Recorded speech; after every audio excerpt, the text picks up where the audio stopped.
A creator on the platform named Penguin0, aka Moistcr1tikal, aka Charlie, got a strike on his channel on November 24th, 2020. He tagged the CEO of YouTube, and to everyone's surprise, she responded. Her response was, "Hey Charlie, we'll look into this video and I will set up a time to talk with you to hear your feedback." And to everyone's surprise, she actually followed through with what she said and did the call with Charlie. According to Charlie, she welcomed any questions they had, and that's what we'll be looking at today. He also got his friend Matt, as Charlie described him, immune to hot sauce and peppers, and they both asked questions that every creator had in the back of their minds for years. So unfortunately, Charlie couldn't record his convo with Susan because it was more than just Susan and him. It was some other YouTube workers.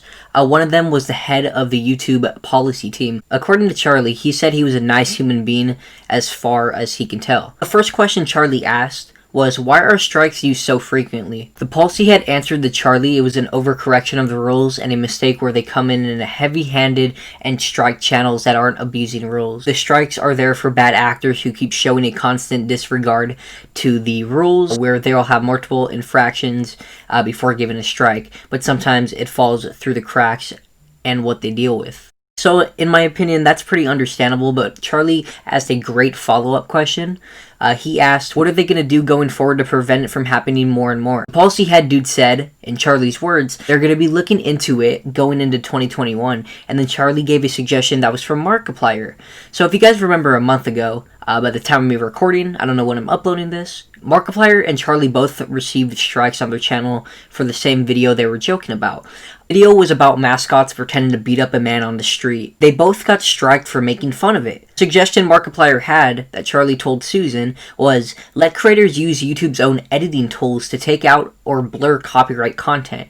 That is way more beneficial than just striking someone's channel without warning and removing the video. Susan apparently really liked this idea and wanted to press it on the policy team. Everyone there was open to feedback and constructive criticism, especially Susan. Charlie said it means a lot to him, and I'm not going to lie to you guys. It means a lot to all of us creators. The system to have that suggestion in place is not yet confirmed to be here, but who knows? Maybe it will come in 2021. So Charlie asked another question, and it was, why doesn't the policy team talk to anyone on the platform while they're the most powerful people on YouTube?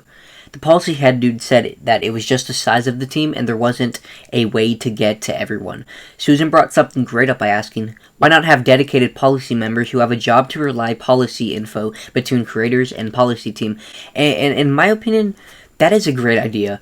Like, I was not expecting Susan to, like, just be like this. Like, I thought she doesn't, I genuinely thought she doesn't care about her, about the creators, at least not the smaller ones, but it's kind of looking like she actually cares and wants to make a change, and she's just trying to. Like I said, that's a great idea, and that's what a lot of YouTubers have been asking for. Okay, so the third question Charlie asked is, why is the only way to get answers from YouTube is to make a big scene on Twitter? And the people that Charlie was talking to, they all agreed that it is a stupid way to respond and they should improve it in 2021, but we don't know what it is yet, but we will see. He asked another question, why doesn't the policy team explain themselves and the decisions they make instead of giving clear context on why they did it, or just sending like automated messages on Twitter or an email. One example is the Belle Delphine situation where she got a strike, she appealed, and they rejected with no clear response. The head of the YouTube policy team wasn't sugarcoating anything according to Charlie, which is great.